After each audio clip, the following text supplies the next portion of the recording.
नाज़रीन कराम, मैं कोशिश में रहता हूँ कि बजाय छोटे छोटे इश्यूज़ को छेड़ने के, जो उस दिन की खबर हो, कोई पैदा हुई हो जिससे छेड़छाड़ हो सकती हो, कोई नुक्ता निकल सकता हो, उसको लेकर आगे चलने के लिए और कोई लड़ाई झगड़ा कराने की बजाय किसी ऐसे मसले को छेड़ा जाए जो बहुत बुनियादी और अहम मसला हो, जो मुल्क की सालमियत का मसला हो, जो मुल्क की मईशत के मुस्तक़बिल का मसला हो, जो मुल्क के सियासत के इस्तेहकाम का मसला हो। लेकिन कई मसले ऐसे आ जाते हैं कि आदमी को हैरान होना पड़ता है कि उसका सरफ नज़र कर कैसे सकते हैं। जैसे एक बात चल रही थी, जैसे गोया कि इमरान खान साहब ने गो थ्रू दे दिया है, इजाज़त दे दी है कि आप फ़ौज अपना नुमाइंदा मुकर्रर करें, हम उससे बात करने को तैयार हैं।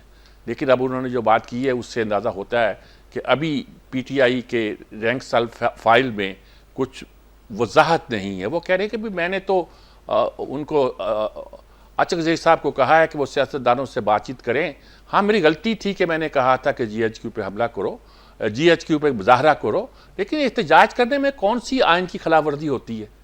एहतजाज करना सबका हक है। हम पीसफुल एहतजाज करना चाहते थे और इस पर किसको क्या एतराज़ है? फिर उन्होंने बहुत सी बातें नैब और दूसरी चीज़ों के बारे में कही कि एक पहले मुकदमा था, उसी चीज़ पर दोबारा मुकदमा कायम कर दिया है और मैं छोड़ूंगा नहीं मोहसिन नकवी को और नैब को, रहा हो जाऊँ ज़रा, फिर मैं देखूंगा क्या है। और हुकूमत 4 केस इनके खिलाफ खुलेंगे तो ये बाकी नहीं रहेगी। मतलब उनका अंदाज़ लहजा उनके साथ मसालियत का अब भी दिखाई नहीं देता और फ़ौज के साथ बात करने का जो लहजा था वो भी बदला बदला दिखाई देता। वो मानना नहीं चाहते कि मैंने फ़ौज के को ये कहा है कि अपना नुमाइंदा मुकर्रर करें, बल्कि वो कहना चाहते हैं कि अचकज़ई साहब दूसरे सियासतदानों से बात करें, फिर ठीक है, अगर किसी ने कुछ करना है तो देखा जाएगा। और असल ताकत गोया इशारा दे रहे हैं कि फ़ौज के पास है, जो फैसला करना है सियासतदानों ने नहीं करना, उन्होंने करना है, तो वो उसकी तरफ हर तरह की बात कर रहे हैं। क्या कर रहे हैं मुझे नहीं पता, हमारे साथ जो लोग मौजूद होंगे उनसे बात करेंगे। मेरे पास बहुत से पॉइंट्स लिखे हुए हैं। पॉइंट्स तो वो हैं कि क्या क्या उन्होंने कहा। अब मैं वहाँ मौजूद तो था नहीं कि मैं कोई गारंटी दे सकूँ कि ये कहा था कि नहीं कहा था, इस फिक्रे का ये मतलब था कि नहीं मतलब था। ये हमारे यहाँ सलमान आबद साहब बैठे हुए हैं मेरे साथ, ये शायद मुझे वजाहत कर सकें। ये देखते रहते हैं सोशल मीडिया को भी, इधर उधर लोगों से राब्ते भी इनके मेरे साथ मुझसे ज़्यादा होते होंगे, तो इनसे मैं पूछूंगा कि क्या हुआ है। इनके साथ ही हमारे साथ राना आतिफ साहब हैं तहरीक इंसाफ से, वो भी उनकी रहनुमाई लेंगे। कादर खान मंदो खेल साहब हैं, उनसे पूछेंगे कि सियासी सूरत है क्या, हम खड़े कहाँ हैं। उन्हें पूछते रहते हैं, अब भी पूछेंगे कि हम मुल्क हम जा किस तरफ रहे हैं। कोई बातचीत, कोई मसला बनता दिखाई देता है। सेंटर गौस मोहम्मद नियाजी साहब हमारे मुस्लिम लीग के, उनसे भी हम राय लेंगे कि ये आपसे तो बातचीत नहीं करना कोई चाह रहा है, कोई आप कैसी हुकूमत चल रही है भी मजबूत है कि नहीं है। और शहबाज शरीफ ने बड़ी खुल के बात की है कि अगर हम CBR को काबू ना कर सके और बिजली के नरखों पे काबू ना कर सके, बिजली पर के मसले पर, तो समझे नाव डूब गई है। बिल्कुल ठीक बात कही है, लेकिन इसका इलाज क्या है, कर क्या रहे हैं इसके लिए? वो कहती हैं हम कर रहे हैं। फ़िलहाल तो मैं 6 डिजिट में बिल दे के आया हूँ। मेरा बिल जो था वो 5 डिजिट में कभी नहीं आया था एक ज़माने में से, फिर 5 में आना शुरू हुआ, लेकिन ठीक था कि 15-20 हज़ार आ जाता था। उसको भी हम रोते धोते गर्मियों में दे लिया करते थे कि चलो AC चलाया है। पहले शायद हम AC इतना नहीं चलाया करते होंगे, आप चला रहे हैं तो उसके लिए बिल आ गया है, चलो दे देते हैं, अब क्या करें। कोई अय्याशी कर रहे होंगे हम, तो शायद लाइफस्टाइल हमारा बढ़ गया होगा। हम समझते होंगे कि हम शायद बहुत, अब हमारा मेयार ज़िंदगी कुछ आला हो गया है, चलो उसकी कीमत अदा कर दें। लेकिन अब तो हद होगी ना जी, हमारी तो औकात से बाहर हो गया। हमारी क्या, एक आदमी जिसकी तनख्वाह कोई 25-30 हज़ार रुपये है, उसको 35 हज़ार तो बिजली का बिल आ जाता है। वो बिल देने के लिए लोग सुनने में आ रहा है घरों की चीज़ें बेच रहे हैं, खुदकुशियाँ कर रहे हैं। किसी ने फिक्रा बड़ा खूबसूरत कहा था कि जिस घर में बिजली का बिल जाएगा वहाँ से आप खैर की तवक्को नहीं करें। तो क्या सूरत हाल बनती है, क्या इस प्लानिंग हो रही है? जमात इस्लामी धरना दिए बैठी है, कहते नहीं जाएंगे जब तक बिजली के मामला तय नहीं होंगे, जब तक ये सुपर टैक्स जो लगा रखे हैं, जो मिडिल क्लास को और मारा जा रहा है, उसको नहीं देखेंगे। हुकूमत कहती है कि हम उसके मामले में कुछ कर रहे हैं। अब जो लाख रुपए तक की जो आमदन है उसको कुछ टैक्स में छूट देंगे और IMF से बात कर रहे हैं। मसला ये है कि हम हर जगह IMF से हमें बात करना पड़ रही है। मैं हुकूमत पे एतराज़ नहीं कर रहा, मैं कहा हमारा मसला ये है, हम फंसे हुए यहाँ हैं। पहले इस पर बात करते हैं। मेहमानों का तारुफ तो मैं आपसे करा चुका हूँ। सलमान आबद साहब, मैं आपसे शुरू करता हूँ, क्योंकि मसला ये है कि रहनुमाई करें मेरी कि ये सूरत क्या है, बानी PTI क्या कह रहे हैं और इस वक्त नक्शा नज़र क्या आता है आपको? बानी PTI क्या कहती है, हुकूमत क्या कहती है, इस्टेब्लिशमेंट क्या कहती है, अपोजिशन क्या कहती है, ये सब बातें अभी बेमानी है। बुनियादी बात यह है कि हम इस वक्त एक कैओस के अंदर हैं, और वो कैओस किसी एक फरीक के साथ नहीं जुड़ा हुआ, बल्कि सबके साथ। मैं जो रोज बात कहता हूं, देखते हैं, अब आप देख लें, एस्टैब्लिशमेंट भी है, हुकूमत भी है, अपोजिशन भी है, मीडिया भी है, जुडिशरी भी है, एक कैओस है। अच्छा, इस कैओस के अंदर ना तो कोई पॉलिटिकल स्टेबिलिटी की गुंजाइश है, ना इकोनॉमिक स्टेबिलिटी की गुंजाइश है, और ना सिक्योरिटी यहां पे मेंटेन हो सकती है। अब आप मुझे बताएं कि इस कैओस से निकलने का रास्ता क्या है। हमारा ख्याल था कि इमरान खान साहब जेल में है, हुकूमत के पास एक अददी तादाद में बरतरी है, वो सियासी और माशी मसाइल को हल करके आगे बढ़ेगी। खुद प्राइम मिनिस्टर निजी मजालिस में एतराफ़ कर रहे हैं कि हालात उनके काबू में नहीं है। वो ये एतराफ़ कर रहे हैं कि जनाब जो इतने बड़े बड़े मगरमच्छ हैं वो हम पर गालिब हो चुके हैं।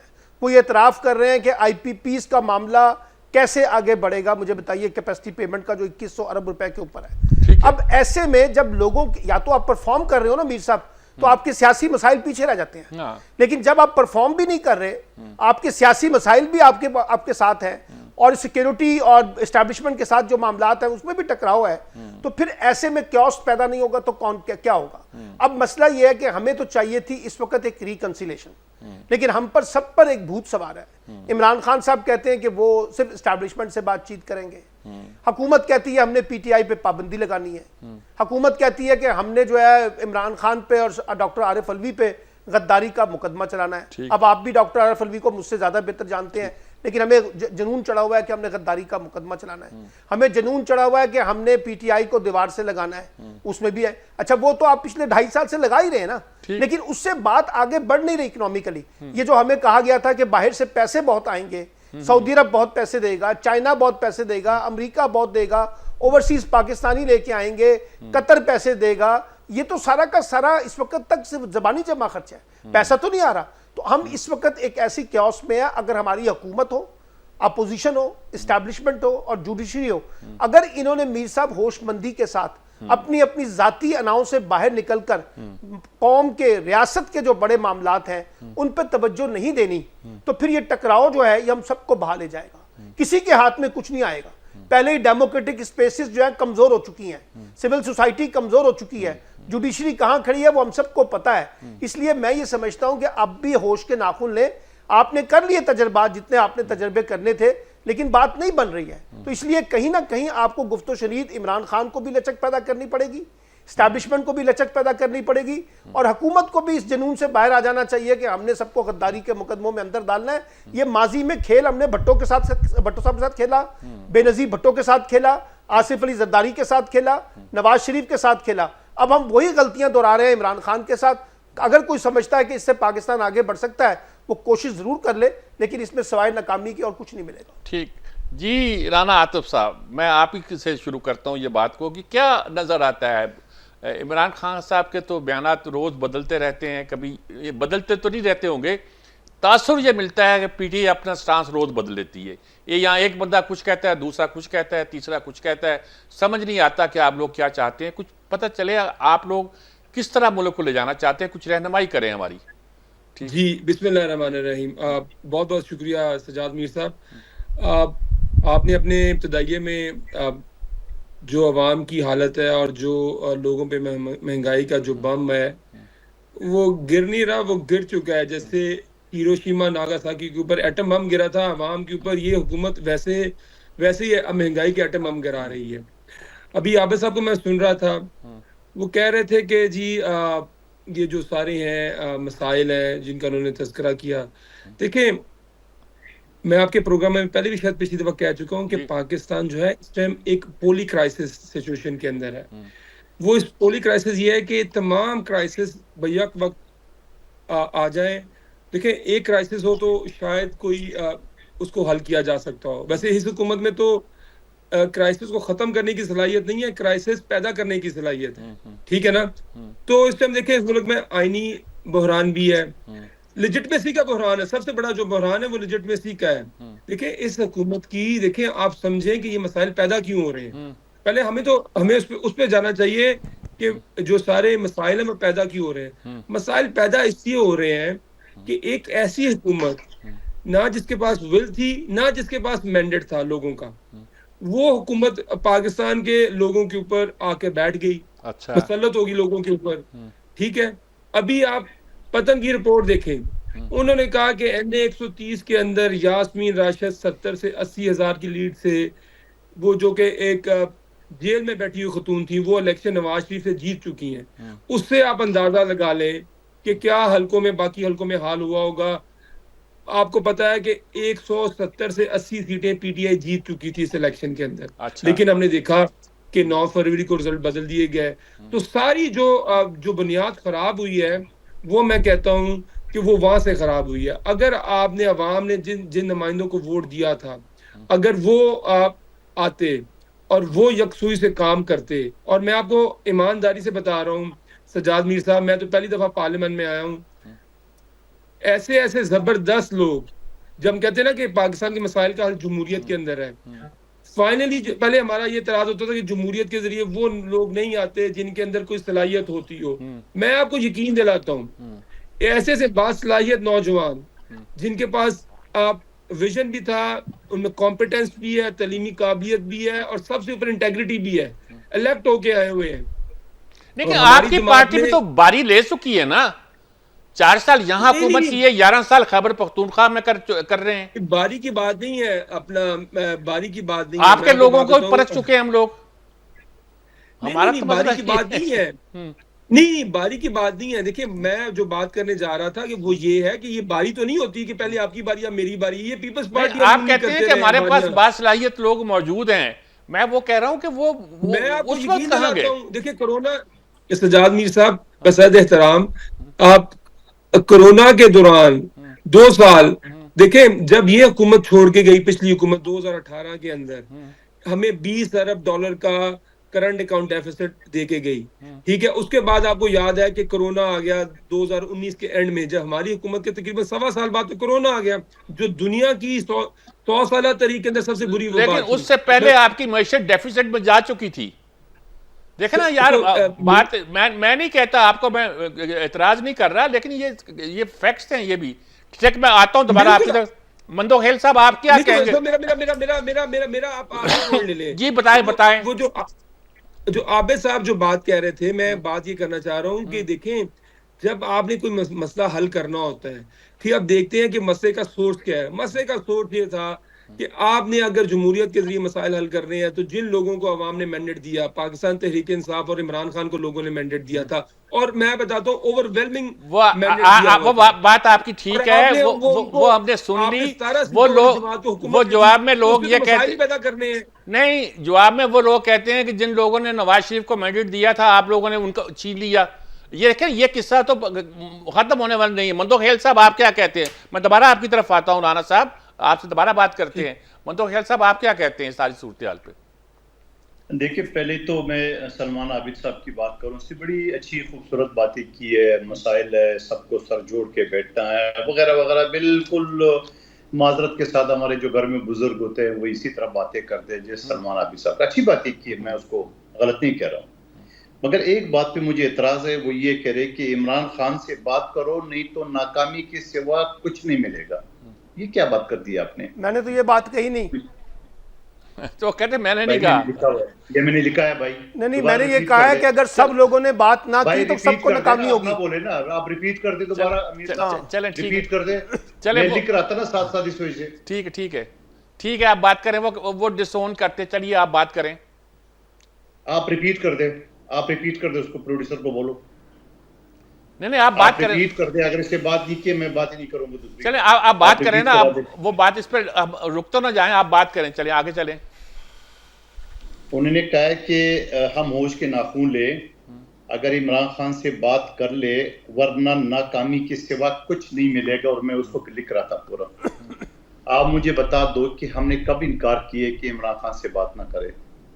हमने तो उस वक्त भी इमरान खान साहब से बात की, करने की कोशिश की है, जब जनरल बाजवा ने आरटीआई सिस्टम बिठा के और नासूर को पाकिस्तान पे मुसल्लत किए। हमने उस वक्त भी असेंबली के फ्लोर पे ऑफर किए कि इमरान खान कदम बढ़ाओ, हम तुम्हारे साथ हैं। नहीं, ये चोर है, डाकू है, फलाना है, ढिंगा है। दूसरी बात, मैं आगे नहीं बढ़ा रहा हूं बात को। अच्छा, उसके बाद आज भी, अभी ज्वाइंट सेशन से आसिफ अली जरदारी साहब ने भी ऑफर किए कि बात कर ले। 2024 का 8 फरवरी का जो इलेक्शन हुआ उस इलेक्शन में भी खुर्शीद शाह साहब आज साबित हो रहे हैं, उन्होंने ऑफर किए कि भाई आप हुकूमत बना ले, हमारे पास इतनी सीटें नहीं है, सबसे बड़ी पार्टी आप है। जैसे इससे पहले पख्तूनख्वा हुकूमत में इनको ऑफर की गई, आप हुकूमत बना ले, हम बगैर मशरूत के आपका साथ देने को तैयार है। नहीं, आप तो चोर है, डाकू है, वगैरह वगैरह सारा। अच्छा, इन चीजों को भी छोड़ दें। अब आप मुझे बता दो कि इस वक्त न वो अचकज़ई साहब को नॉमिनेट किया है, उस शख्सियत को जो पहले इसको इख्तियार दिए बाद में वापस लिए, अभी कल परसों फिर जाके राजी हुआ कि ठीक है बात कर ले सियासी पार्टियों से, बल्कि आज की खबर है। आप मुझे बता दे कि वो पीपल्स पार्टी से बात नहीं करें, चोर है, डाकू है, नून लीग से बात नहीं करें, चोर है, डाकू है, और इसके अलावा कोई सियासी पार्टी है ही नहीं है। हमने बात करनी है आर्मी चीफ से, हमने बात करनी है DJSI से। तो मोहतरम पढ़े लिखे हैं आप मुझे बताओ, जब आर्मी हल्फ लेती है वो सबसे पहले हल्फ के अंदर ये मौजूद है कि हमने सियासत में मुदाखलत नहीं करनी है। गो के पस से पर्दा मुदाखलत करते होंगे, उसको हम और आप साबित नहीं कर सकते। हमें 100% पता होगा कि उसने मुदाखलत की है, मगर हम साबित नहीं करते। आप कहते हैं आर्मी चीफ जो है ना वो बकायदे सिपाही सालार, कल तक गालियां दे रहे थे, कल तक उसकी अपॉइंटमेंट रोक रहे थे। GHQ पे आपने धरने का ऐलान किया था, धरना कर बैठे आप ऑलरेडी GHQ पे। तो उसके बाद आपने कहा कि हमने उसके साथ मुज़ाकरात करनी है, अगर वो नहीं है तो नुमाइंदा खड़ा कर दे। अब आप सजाद मीर साहब मुझे बता दें, मैं एक वकील की हैसियत से बता रहा हूँ, इनको भी कानून का इल्म होगा। जब हल्फ में लिखा हुआ है कि वो सियासत में मुदाखलत से क्या वो आर्मी चीफ कैसे अपॉइंटमेंट करेगा, कैसे बात करेगा, क्या ये हल्फ पे उसको उकसार है? नंबर एक बात। दूसरी बात, जो मोहतरम आतिफ साहब ने कहा कि मसाइल क्यों पैदा हो रहे हैं, तो भाई तो ये आप अपने आप से पूछो, मसाइल क्यों पैदा हो रहे हैं? आपने आसमान सर पे उठा के रखा है। मैं उसी असम्बली का हिस्सा था, हमारे पास 175 लोग मौजूद थे, एक को हम स्पीकर बनाए, 174 वोट थे, 172 पे हुकूमत बननी थी। आपने, आपके डिप्टी स्पीकर ने असम्बली तोड़वा के सदर ममलिकत आपका बैठा हुआ था, पहले से उन्हें साइन किए, जिसका बकायदा सुप्रीम कोर्ट के 5 रुकनी जज ने आइन शिकन करार दी गया। हम नहीं कहते आप आइन शिकन हो, हम नहीं कहते आप गद्दार हो, हम नहीं कहते कि आप मैं ये कहता हूँ 77 साल से जो गद्दार और काफिर के फतवे, इनको छोड़ के सियासी मैदान में बात करें, फिर भी आपसे बात करने को तैयार है। लेकिन आप मुझे बता दें, आप हमारी भुट्टो साहब को 45 साल बाद ये साबित हो गया, वरना आपका अली गंडापुर किस तरह अल्फाज कहते थे मेरे शहीद काद के बारे में, आज सुप्रीम कोर्ट ने साबित कर दिए कि उसके सजाती भी है। बीबी शहीद को इसी तरह कत्ल किए, 600 हमारे कारकुन जियाले कत्ल हो चुके हैं, 80,000 से ज्यादा घोड़े हम कर चुके हैं। मैं दोबारा आपकी तरफ आता हूँ। आसमान सर पे नहीं उठाए। आखिरी जुमला अब वो ये कहता है कि जिनको मैंडेट मिला है उनको वापस कर दे। आप मुझे बताओ, दिल पे हाथ रख के बता दो, मैं इस वक्त मेरे मुकाबले में मुखबर खास मुस्तफा कमाल को बिठाया 7वें नंबर पे था, 7वें से उठा के पहले पे कर दिए। मेरे हाथ में बैलेट पेपर मौजूद है इस वक्त भी, परसों मेरा केस लगा हुआ हाई कोर्ट में, इलेक्शन कमीशन 5 महीने से जवाब नहीं दे रहे, बैलेट पेपर छीने, वीडियो मौजूद है, खुदा राज की तफ्तीश कराओ। यही वही कहते हैं, वो भी यही कहते हैं। उसको भी छोड़िए, एक जुमला उसको भी छोड़िए।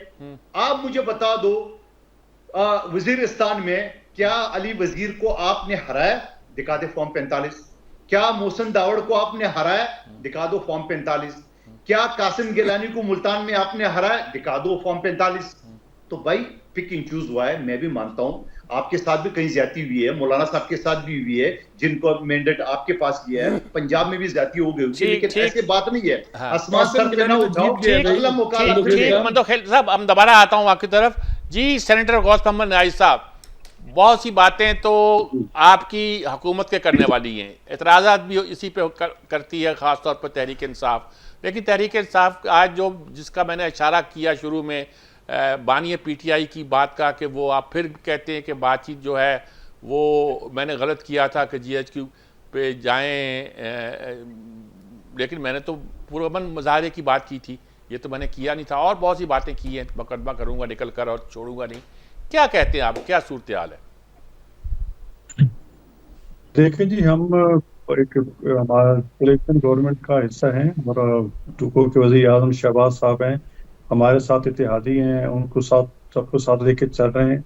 हमसे जो कुछ हो सकता है हम डिलीवर कर रहे हैं, और इंशाल्लाह साल डेढ़ में आपको फर्क पता चलेगा, महंगाई और दीगर मसाइल पे काबू पा लेंगे। तब तक हमारी ये बहसें चलती रहेंगी जी क्या करें, इंशाल्लाह आपको अच्छे रिजल्ट मिलेंगे। लेकिन तो हमें आई हुए 3 या 4 महीने या 5 महीने हुए हैं, और अभी देखो पहले कुछ हुकूमत को प्लानिंग में टाइम लगता है, और फिर प्लानिंग में इस टाइम इसलिए भी लगता है कि हमारे पास मेजॉरिटी भी नहीं है, तो सब दोस्तों को इत्मीनान में लेकर साथ चलना होता है। तो हम अपनी तौर पर जितना हमसे हो सकता है हम कर रहे हैं। हमसे पे अगर कोई समझता है कि हम कोई खुदा न खास्ता करप्शन कर रहे हैं तो फिर तो इल्जाम लगाए। कोई और कोई हमारे कोई हमारा जो रुकन असम्बली है, या कोई हमारे वजीर आला पंजाब है, या कोई किसी ने कोई या किसी ऑफिस से कोई करप्शन हो, या कोई और भी हो, वो कुछ भी नहीं है। हम सिर्फ इनके सवालों का जवाब, तो जिस तरह ये खान साहब एक वो बयान देते हैं, शाम को कुछ देते हैं, इनके फिर टीम है वो सारा दिन ये बयानबाजी चलती रहती है। तो खान साहब तो उस वक्त तो उन्होंने अपन जी तो ऑफर भी की थी, पीपल्स पार्टी में ऑफर की थी कि आप अगर वज़ीर आज़म बनाए तो नहीं बनाए। अब अगर नहीं बनाया तो अब सब्र करें और हमें चलने दें। आपका भी मुल्क है, हमारा भी मुल्क है। ये बयानबाजी से ऐसी गैर यकीनी सूरत हाल, और ये जो मुज़ाकरात हैं ये भी एक ड्रामा कर रहे हैं। असल में वो जो इमरान खान चाहता है कि मुझे बैर निकाल के वज़ीर आज़म बनाओ, और कोई मुतालबा नहीं उसका। सब सारे गुनाह माफ, कोई किसी के साथ न कहते न इंतकाम लूंगा, न ये करूंगा वो करूंगा, लेकिन कोई उसकी गारंटी देने को तैयार नहीं है कि आगे ये बिल्कुल बिहेव करेगा या नहीं करेगा। देखो वो एक नफ्सियाती मरीज बन चुका है, उसको समझ नहीं आ रही कि मैं किस तरह जेल से निकलूं। और मैं सुबह टीम को कुछ कहता है जातियात पे कमेंट ना करें, फिर ये अच्छा प्रोग्राम ऐसे कंडक्ट नहीं होगा। क्या जी? ये जातियात पे कमेंट ना करें, ये जो आप बोल रहे हैं कि जातियात पे कमेंट ना करें। आपसे मैं तबसरा लूंगा, आप तबसरा कीजिएगा। आपने भी खासे कमेंट्स किए थे। ये तो तबसरा नहीं, ये जातियात पे कमेंट कर रहे हैं ना। कोई सियासी बात करें तो बेहतर है जातियात पे कमेंट ना करें। अच्छा ठीक है, हौसला करें।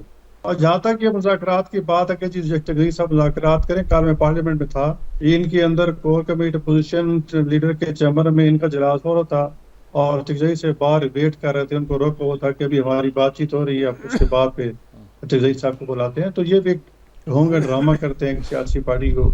एक तरफ मकसद उनका है मुझे वज़ीर आज़म बनाओ। आर्मी चीफ के खिलाफ जो बयान दिए हैं और पाक फौज के खिलाफ जो बयान दिए हैं, मेरे ख्याल में वो बहुत ही जो है गंभीर है, और ऐसे बंदे से तवक्को करनी कि वो बाहर निकल के ये ठीक है, आपकी बात आ गई जी। आपका पूरा इसरार इस बात पर है कि बानी पीटीआई हमारे लिए हम।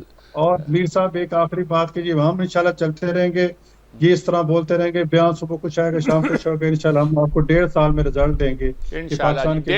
चलें जी, 1.5 साल का वक्त मांगा इन्होंने रिजल्ट देने के लिए। हम एक वक्फा लेते हैं, 1.5 साल का नहीं, छोटा सा वक्फा, वक्फे के बाद दोबारा हाजिर होते हैं। जी नाज़रीन किराम, सारी गुफ्तगू सलमान अब्बास साहब, हर आदमी अपनी अपनी जगह पे खड़ा हुआ है। वो अपने ही बंदे को हीरो समझता है, अपने ही मौक़िफ़ को दुरुस्त समझता है, दूसरों को गलत समझता है। अफ़हाम व तफ़हीम को कुछ लोग भी कहते हैं कि ये ठीक नहीं है, कभी ये कहते हैं कि अफ़हाम व तफ़हीम होनी चाहिए, लेकिन अफ़हाम व तफ़हीम ये नहीं करते, खुद अपने आप को कोशिश करते हैं साबित करने की।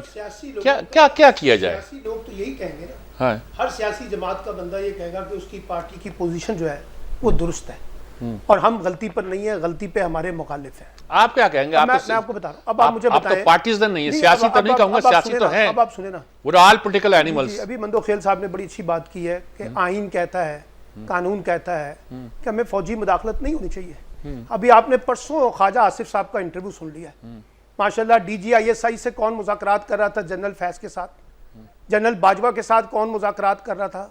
सरदार अख्तर मैंगल ने जो बात की, मौलाना फजलुर रहमान ने जो बात की, मुज़ाकरा जब ये इक़्तिदार में थे। नहीं, इक़्तिदार में जिस वक्त ये हुकूमत चेंज होनी थी ना, जो रिजीम चेंज हुआ, तो उस वक्त मुज़ाकरात किसके साथ हो रहे थे?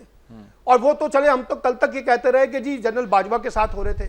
अब ख्वाजा आसिफ साहब खुद कह रहे हैं कि DGISI जनरल फैज़ मेरे पास आए थे और ये हमारे पास ऑफर लेके आए थे। सवाल ये है कि इस हमाम में हर सियासी जमात से गलती। ठीक बात है आपकी, ये मैं बुनियादी बात ये कह रहा हूँ। अब मसला ये है कि इससे बाहर कैसे निकलना है। अब अगर वो बानी PTI या PTI ने इस मुल्क का बेड़ा गर्क कर दिया है, तो आपके पास तो इक़्तिदार है ना। अभी ये अपना गौस साहब कह रहे हैं कि 1.5 साल में इकॉनमी ठीक हो जाएगी। हम तो पिछले 70 साल से इकॉनमी ठीक कर रहे हैं। हर आने वाली हुकूमत इकॉनमी को ठीक करती है। और फिर हम जाके खड़े हो जाते हैं कि जी फलां फलां पार्टी जो है वो फलां इक़्तिदार वाले डिफॉल्ट करके चले गए थे, हमने बड़ी मुश्किल से बचाया है। ये हर एक हमारा हुकूमत। टैक्स रिकॉर्ड देखिए जी जी, आप मैं सलमान गौस साहब मैं तो देखे ना, आपके पार्टी के साबिक वजीर आजम खाकान अब्बासी का इंटरव्यू मौजूद है रिकॉर्ड के ऊपर, जब उन्होंने बताया कि हम जब आए थे और हम जब गए थे तो क्या हमारे पास छोड़ के गए थे।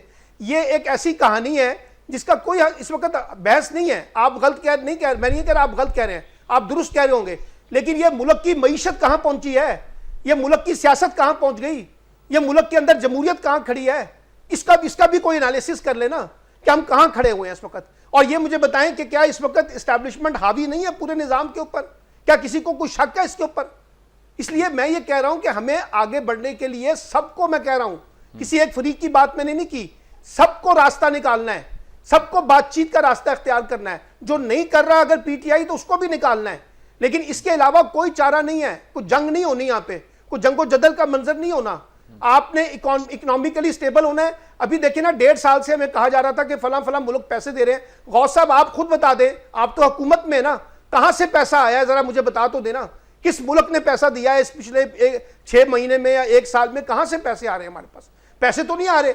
और ये जो अभी आईपीपीस का जो मामला है, आप जरूर जवाब दीजिएगा, ये जो आईपीपीस का मामला है, 2100 अरब रुपए आपने कैपेसिटी पेमेंट दी है सर, हमारे तमाम जमातों ने, तमाम हुकूमतों ने, मैं किसी एक हुकूमत की बात नहीं कर रहा।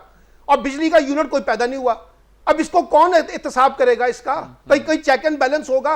अभी जो मीर साहब कह रहे हैं कि 6 डिजिट में बिल चला गया है, मेरा 5 डिजिट में चला गया है। ये जो हम इस वक्त मुश्किल सूरत हाल से हैं, हमारी जिंदगी में कोई फर्क नहीं पड़ रहा। अलबत्ता प्राइम मिनिस्टर हाउस के अखराजात में इजाफा जरूर हो गया है, उनका बजट जरूर बढ़ा दिया गया है। सूबाई असम्बली के जो स्पीकर है पंजाब असम्बली के, 8 करोड़ की गाड़ी आई है उनके लिए। ये सब चीजों के लिए पैसे हैं, आम आदमी के लिए पैसे नहीं है हमारे पास इस वक्त। ठीक है, ये बात राना आतिफ साहब क्या कहेंगे इस मसले पर? सारा जो सूरत पैदा हुई है, बातचीत तो होनी चाहिए ना जी, कोई रास्ता तो आप सियासतदानों को निकालना पड़ेगा। और अगर कुछ एक लोग कहते हैं कि एस्टैब्लिशमेंट से ही मिलकर बात करनी पड़ेगी, तो तमाम स्टेक होल्डर को बैठा लें, जुडिशरी को भी बैठा लें, इनको भी बैठा लें, कुछ करें सही प्लीज। देखिए मीर साहब, पहले तो ये जो आपके नूनी के साहब हैं, देखें आपने इब्तिदाई में बात की थी कि आप जरा कोई अच्छी डिबेट करना चाहते हैं, इतनी आमियाना वो बातें कर रहे थे ना।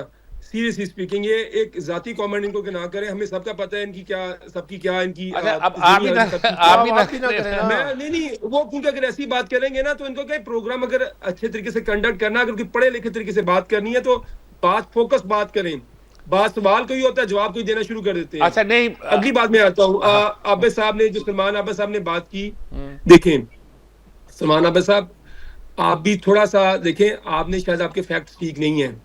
2100 अरब रुपया नहीं है, 2800 अरब रुपया से ऊपर की कैपेसिटी पेमेंट है इस साल की। और ये मुआहदे हमने नहीं किए, ये मुआहदे नून लीग ने किए हुए हैं। खुदारा पूरा पूरा पूरा सच बोले आप, ठीक है? ये 2015 की जो पावर पॉलिसी थी वो हमने नहीं बनाई थी। 2015 की पावर पॉलिसी जिसपे टेक और पे मुआहदे किए गए, जिसपे डॉलर के साथ इंडेक्स किया गया, जिसपे इन्फ्लेशन और इंटरेस्ट रेट के साथ लिंक किया गया, हमने तो उसको 148 पे कैप करके गए हम लोग। और हमारे दौर में हमने कोई मेगावाट नहीं लगाया। ये क्रेडिट लेते रहे सारी जिंदगी कि हमने बिजली के कारखाने लगाए। 42,000 मेगावाट कि आपने इंस्टॉल कैपेसिटी लगा दी। किस चीज के लिए आपने लगाई है? मैं आपको बताऊं, पिछले 1 साल में आपकी जो डिमांड है पावर की, वो 20% नीचे चली गई है। क्योंकि देखें, पावर का एक बड़ा एक ट्रिकी इशू होता है। जैसे बिजली महंगी हो जाती है, ठीक है, वो आपकी जो है आपकी पर यूनिट कॉस्ट में डिमांड नीचे आती है। जैसे डिमांड नीचे आती है, बिजली और महंगी हो जाती है। तो ये तो एक चेन रिएक्शन शुरू हो जाता है। तो इसीलिए आज हम 80 रुपए यूनिट पे, जिसको हम 17 रुपए 18 रुपए यूनिट पे छोड़ के गए थे, तो ये कहना कि ये सारी जमातें ना सारी जमातें नहीं है। इन जमातों ने 50 साल हुकूमत की है, हमने 3.5 साल हुकूमत की है, जिसमें 2.25 साल कोरोना रहा था और हमने तहरीक का बदतरीन खसारा दे के गए।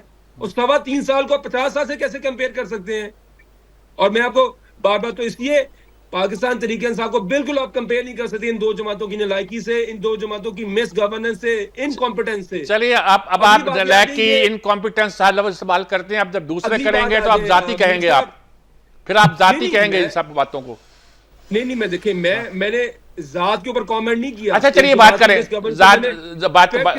बात जल्दी से मुकम्मल कीजिए ताकि हम आगे बढ़े। अगली बात ये देखें, ये मंदोखेल साहब ने खुद ही कह दिया कि देखें जी बड़ी धांधली हुई है। और ये जो हम कह रहे हैं कि एक एक हलके में पीपल्स पार्टी, खैर पंजाब में पीपल्स पार्टी का कोई स्टेक ही नहीं है,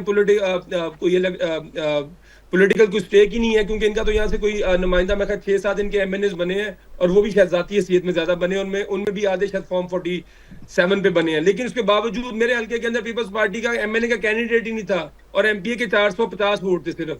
तो पीपल्स पार्टी को तो पंजाब में इनका तो वो नहीं है, कोई वोट बैंक ही खत्म हो चुका है, ठीक है। लेकिन हमने तो ओवरवेलमिंगली देखें, आप एक बुनियादी नुक्ते पर जब तक नहीं आएंगे, हम वही एक वो बातें करती रहेंगे कहानियों वाली कि चलिए आपकी बात ठीक आ गई, लेकिन लोग कहते हैं तारीख उस वक्त खराब हुई। एक मिनट बात सुन लीजिए ना, बात तो सुन लीजिए। लोग कहते हैं तारीख उस दिन खराब हुई जब अदलिया ने गलत तौर पर, गैर आनी तौर पर नवाज शरीफ को इक़्तिदार से एस्टेब्लिशमेंट के कहने पर निकाला। मैं नहीं कहता, यानी वो लोग फिर ये कहते हैं, ये भी एक पॉइंट ऑफ व्यू है, हमें वो भी सुनना पड़ता है, आपकी बात भी सुनना पड़ती है। हम कहां जाएं बेचारे गरीब अवाम। नाज़रीन किराम, एक वक्फा लेते हैं, वक्फे के बाद दोबारा हाजिर हो। Welcome back. बहस को दोबारा वहीं शुरू करते हैं जहां से खत्म की थी। जी मंदोखेल साहब। जी मैं शुरू कर लेता हूँ न्याजी साहब से। उसने करप्शन के ऊपर बड़ी जबरदस्त लेक्चर दी है। हाँ। और ये शहबाज शरीफ साहब आप भी पिछले महीने कराची आए थे, उन्होंने कहा कि टैक्स की मद में 1200 अरब चोरी हो रहा है, कोई कार्रवाई नहीं है। उन्होंने कहा मैं PWD जो 8000 मुलाजमीन है उनको मैं खत्म करूं क्योंकि ये करप्ट अदारा है। ये वही अदारा है जो MNA MPA और सरकारी सुप्रीम कोर्ट हाई कोर्ट के तमाम प्रॉपर्टी के ये अदारा मालिक, और आईन पाकिस्तान का 1973 में इसका जिक्र है। और 2-4 लोग अगर करप्ट है तो पूरा अदारा खत्म कर रहा है, ये तो है। दूसरी मोहतरम फरमा रहे हैं कि 1.5 साल में हम ठीक करेंगे। आप 1.5 साल पहले हुकूमत कर चुके हो और अभी 5 महीने अभी है। आप तो जमीन में दस रहे हो, तो आगे बढ़ेंगे कैसे? आपकी जो पॉलिसी है वो तो आपके बड़े भाई नवाज शरीफ साहब आपके साथ एग्री नहीं है, वो तो आपको डिसोन कर रहे हैं। पंजाब में तंदूर के ऊपर तो चक्कर लगा रहे हैं, मगर वफाक का एक भी प्रोजेक्ट में वो आपके साथ नहीं है। और मुझे 2 महीने पहले मैं कह चुका हूं, अनकरीब नवाज शरीफ साहब, शहबाज शरीफ साहब को कौमी असम्बली तोड़ने का हुक्म देंगे। अब आप आइए हमारे मोहतरम सज्जाद साहब और सलमान साहब की बात पे। बिल्कुल आपने दुरुस्त कहा, ख्वाजा आसिफ साहब ने ये बात की है। यही बात मैंने कही थी कि पस पर्दा माजी में बातचीत होते रहे, मगर साबित आप नहीं कर सकेंगे। मैं तो ये कहूंगा कि आप या अपना हमारे PTI के दोस्त जो है ना, वो असम्बली में करारदाद ले आए कि भाई ये इस चीज पे करे। ये तो आर्मी के हद के खिलाफ वर्जी है जो ख्वाजा आसिफ साहब ने अगर सच बोला है तो वो दूध का दूध पानी का पानी हो जाएगा सारा। दूसरी बात जो PTI के दोस्त ने कही है उसके हवाले से, राणा आतिफ साहब, आपने अभी रिसेंटली जो सोशल मीडिया पे उमर अयूब साहब जब आपके वजीर तवानाई था उसका इंटरव्यू देखा? नहीं देखा तो दोबारा देख ले। वो तो बड़े फख्र से कह रहे कि हमने IPPs के मुआहदे रिन्यू कर दिए वगैरह वगैरह। वो तो अप्रिशिएट करे, वो तो क्रेडिट ले रहे हैं। आपकी हुकूमत में यही जनरल अयूब का पोता उमर अयूब, वो तो क्रेडिट ले रहे हैं आपकी हुकूमत आपके मुआहदे नहीं की। लेकिन मेरा ये कहना है कि मुआहदे जिस दौर में हुए हैं, यकीनन मैं किसी की नीयत पे शक नहीं कर रहा हूं, लेकिन मिसाल मैं आपको बताने दे के आपको समझाने की कोशिश करूंगा या व्यूअर्स को, कि अगर एक ठेकेदार को आप एक घर दे दी कि घर तैयार कर ले 6 महीने में, और वो तैयार करेगा 10 साल में, और 10 साल में आपने अल्टरनेट कोई मकान ढूंढ लिया है, तो आप मुझे बताओ उस ठेकेदार का 10 साल में बना हुआ मकान का खसारा तो आपको भुगतना पड़ेगा। जैसे अभी आवाम सोलर के ऊपर मजबूर है, 1-2 साल में पाकिस्तान का 80-90% आवाम जो है सोलर पे जाएंगे। तो जब सोलर पे जाएंगे तो ये 2000 अरब या 2100 अरब या 2800 अरब ये कौन देगा? कहां से देगा? किसकी जेबों से निकलेगा? क्योंकि आवाम तो सोलर पे जा रहे हैं। बलूचिस्तान हुकूमत ने पहले ही 28,000 जो ना वो सोलर जो जमींदार है उनको देने का ऐलान किया है। सिंध हुकूमत ने हमने 25 अरब रुपए रखे हैं 26 लाख घरानों को सोलर का।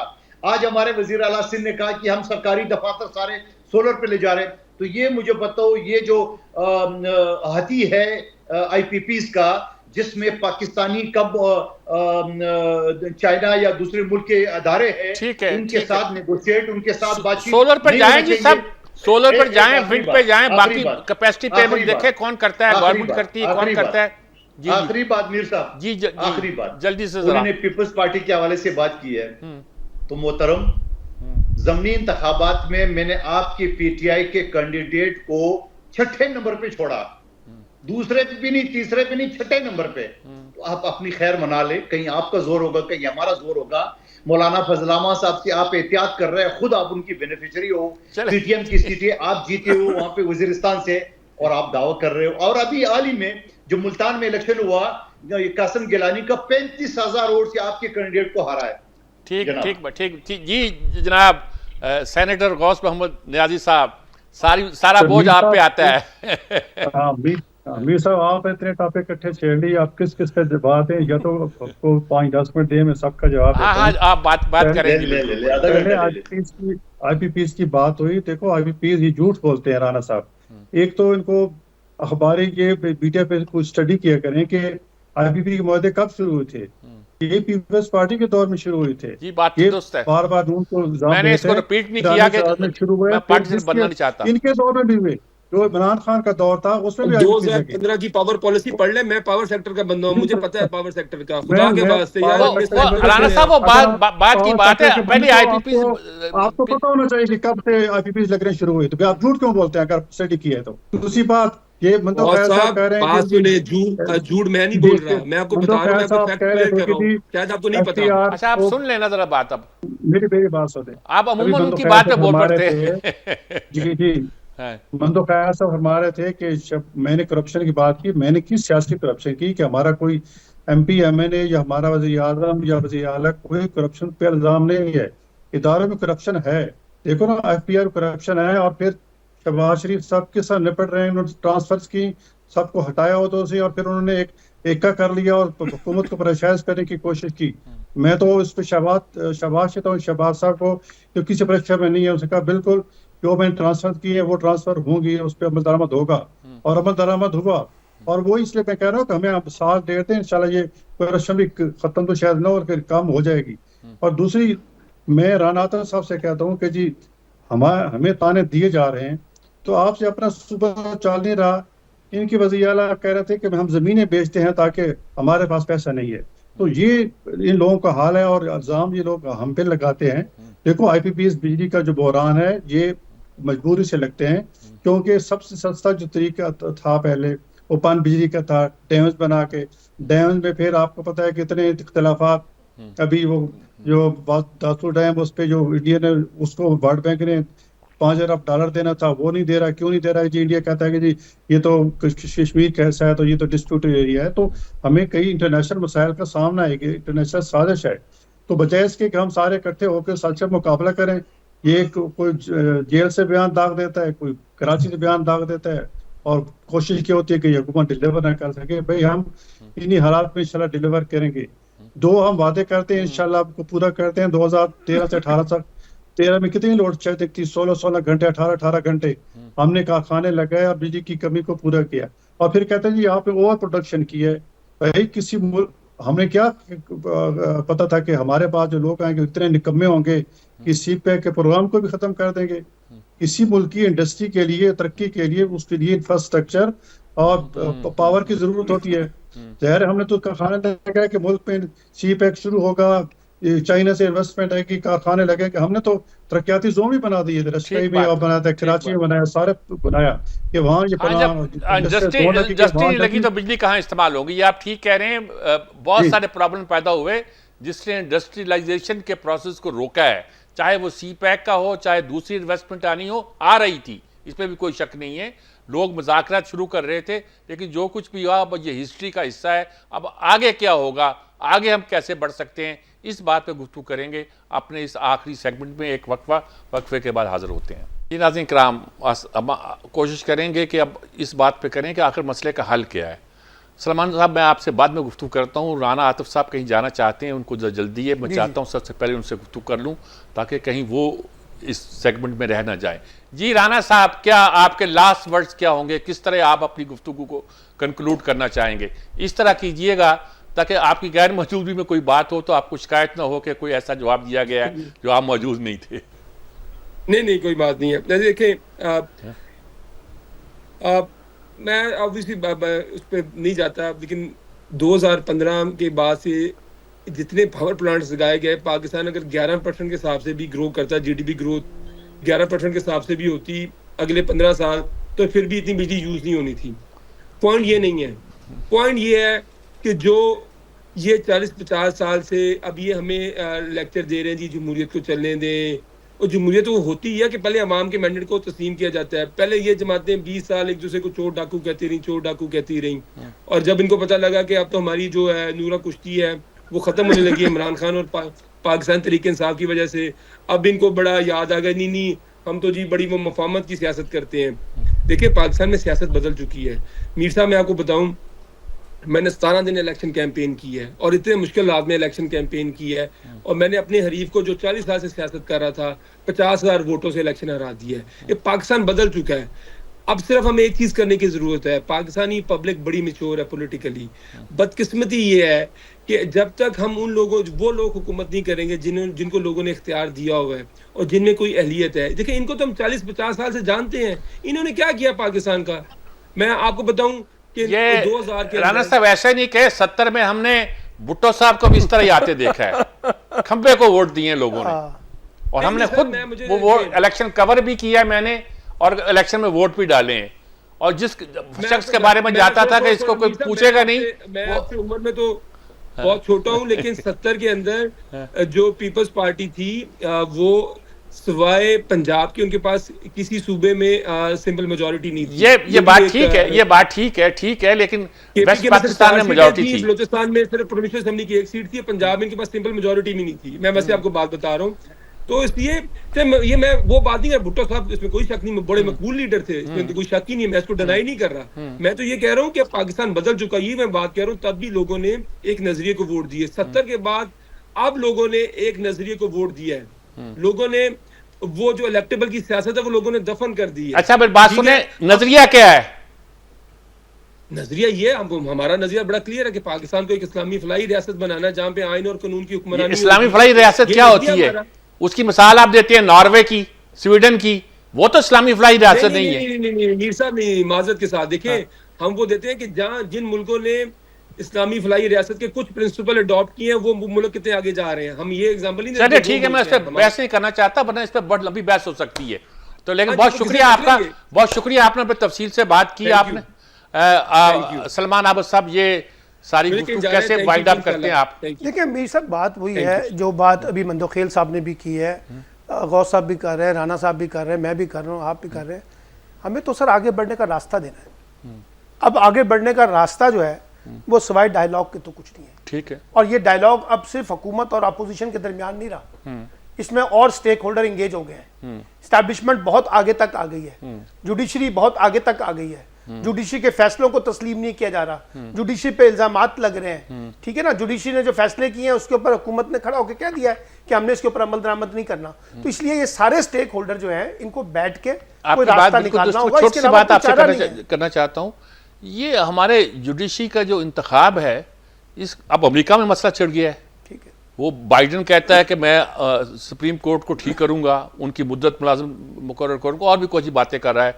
कुछ ये कुछ हमारा कुछ मसला ऐसा नहीं कि इसको भी हमें सॉर्ट आउट करना चाहिए। करे ना, किसने रोका है सियासतदानों को? नहीं, दो ताही अक्सरियत से नवाज शरीफ साहब आए ना, ये नहीं कर पाते। हाँ, तो नहीं कर पाते तो किसने करना है? लेकिन करना तो ये करेंगे, वो कल देखिए सियासी जमातों ने मुकदमा सुन के अनडू कर देंगे। लेकिन देखिए, जो ये जो आपने कहा जजों की तकरीर के बारे में, मेरी भी रिजर्वेशन है, तरीकाकार गलत है, लेकिन इसका तरीकाकार तो पार्लियामेंट नहीं तय करना है ना, कानून नहीं बनना है ना, सियासी जमातों नहीं बनना है। लेकिन जिस वक्त इनके पास अक्सरियत होती है उस वक्त तो वो नहीं करते। आजम नजीर तारड़ साहब ने बताया नहीं आपको कि जनाब हमने किस तरह से सुप्रीम कोर्ट में एक जज लगा दिया, हम तो लगाना नहीं चाहते थे लेकिन हम पे दबाव आ गया। तो ये जो खेल है ये खत्म होना चाहिए, लेकिन इसको करना तो पार्लियामेंट को ही करना पड़ेगा। ठीक बात जी। जनाब मंदोखेल साहब जी, आगे क्या होगा, कैसे चलें आगे? सलमान साहब के खिदमत में कर्ज करूं मैं खुद पिछले 30 साल से सुप्रीम कोर्ट का वकील हूँ, सुप्रीम कोर्ट तक प्रैक्टिस कर रहा हूँ। पीटीआई के दौर में ये बिल मैंने लाया था कि एक चपरासी की नौकरी के लिए आप जात, नस्ल, जबान, डोमिसाइल पूछते हो। एक हाई कोर्ट का जज आप चाचे, मामे, बांजे, भतीजे, चैम्बर की जूनियर क्यों लगाते हो? बिल्कुल ठीक है। पीटीआई के तमाम मेंबरान ने बड़ा अप्रिशिएट किया है, मगर पीटीआई के वजीर कानून जो कि एमक्यूएम से था उसको वो टालता रहा। उसके बाद हमारी मुश्तरका पीडीएम की हुकूमत आ गई है, तो यही आजम तारड़ साहब था, वो तकरीबन 2.5 साल जो है ना वो कमेटियों में घूमता रहा, बिल पास नहीं होने दिया है। तो मेरे भाई मैं तो सबसे ज्यादा नहीं, मैं आपका हमायती हूँ सर इस बात पे। ठीक है, ये आपकी हमायत कर रहे हैं। प्रैक्टिकली कर चुका हूँ। दूसरा बिल मैंने ये लाया कि ये बाबे जो आप रिटायरमेंट के बाद भी एक्सटेंशन देते हो और आप उनको नौकरियों पे लगाते हो, आप अदारों के चेयरमैन और एमडी बनाते हो, तो ये जो हमारे नौजवान पढ़ रहे कॉलेज यूनिवर्सिटी में बाहर से, पाकिस्तान के अंदर से, ये बेचारे कहाँ जाएंगे? ये बिल भी नहीं पास होने दिए। मुस्लिम लीग नून के मेंबरान ने रिजेक्ट करा दिया है, बोला नहीं हमें जरूरत है। तो ये प्रैक्टिकली मैं एक आदना सा रुकन की हैसियत से हम ये कर चुके हैं। नहीं आप ठीक है। मंदोखेल साहब, कोई जमात भी होती ना इक़्तिदार में, आपकी होती, इनकी होती, किसी और की होती, ये एलीट क्लास है एक जी, जो आपके अंदर भी और सारे अदारों में घुसी हुई है, वो रूल करती है इस मुल्क पे। असल बात है, देखिए मैं और आपको बता दूं कि एलीट क्लास है हमारी ब्यूरोक्रेसी जी, ठीक कह रहे हैं। 50% वही कान पकड़ कर सबको चलाती है, अपना हिस्सा ले जाती है और सियासतदानों को बदनाम कर जाती है। ये रिश्वत लेते हैं और उसको नाम देते हैं कमीशन। मैं आपके सामने नहीं, असेंबली के फ्लोर पे उठाया और मैंने मुतालबा किया है। आपको याद है फिर आईएमएफ की कंडीशन भी आ गई कि 17 से 22 ग्रेड के अफसरान के साल में 2 मरतबा असासे जमा करने का बाकायदा हुक्म जारी हुआ। ये मैंने ही असेंबली में बात उठाई थी। और आज भी मैं कहता हूं, आप अदारों को देख ले, सारे ये बुढ़े बुढ़े बैठे। मैं बुढ़े इस वजह से कह रहा हूं कि ये इनको शर्म नहीं आती कि ये अपने बच्चों को तो 3-3, 4-4 मरतबा उसी डिपार्टमेंट लगाता है, मगर हमारे मुल्क के नौजवान बच्चों के साथ ये ज्यादती कर रहे हैं। ठीक बात, जब तक मरेंगे नहीं ये सीट नहीं छोड़ते हैं। ठीक बात, उसके ऊपर कोई कार्रवाई नहीं समझ रहा हूं। सेनेटर गौस मोहम्मद नियाजी साहब, गौस बख्श नियाजी साहब, आप क्या कहेंगे? लास्ट वर्ड्स क्या होंगे आपके जी? देखो, मैं तो फिर जो चूंकि हम हुकूमत में और मुल्क को चलाना या बचाना ये हमारी जिम्मेदारी है, हम सबसे ये हमारी दरख्वास्त होगी कि बजाय एक दूसरे की तनकीद करने के वो खा गया, हमें सबको टेबल पे बैठना होगा और तमाम मसाइल का हल निकालना होगा। और ये भी हम हुकूमत पर तनकीद करते वक्त ये भी सोचा करें कि हुकूमत के पास मैंडेट नहीं है, इतना सिंपल मेजॉरिटी भी नहीं है, वो फैसले करने में इतनी आज़ाद नहीं है, मैं सबको साथ लेके चलना होता है। तो लेकिन इंशाल्लाह हमारा आपसे वादा है कि 1.5 साल में महंगाई भी खत्म होगी और बाकी ये आप ज्यादा ब्लैकमेल कर रहे हैं ना मंदोखेल साहब, आपकी पार्टी ज्यादा ब्लैकमेल कर रही है आपको, है ना? चले जी, आप मिलजुल के कुछ करें और मुल्क की किस्मत बचाएं और बेहतर करें। हालात सच बहुत खराब हैं, मिलजुल के बैठ जाएं। आप मिलजुल के बैठे हुए हैं और सियासी मौक़िफ़ जो भी आपका हो, लेकिन अगर वो आईनी ओहदों पर हैं, आप सियासी ओहदों पर हैं, तो ये मिलजुल के बैठना होता है और मिलजुल कर ही आप मुल्क को बचाएंगे और मिलजुल कर ही बचा सकते हैं और मिलजुल कर ही आप एक ताकत हैं। और ताकत जो अपोजिशन में है वो भी आपके साथ मिलजुल कर, चाहे अपोजिशन में रहे, काम को आगे बढ़ाए, तो यकीनन इस मुल्क का मुस्तकबिल बेहतर हो सकता है। इजाज़त चाहता हूँ, अल्लाह हाफिज़।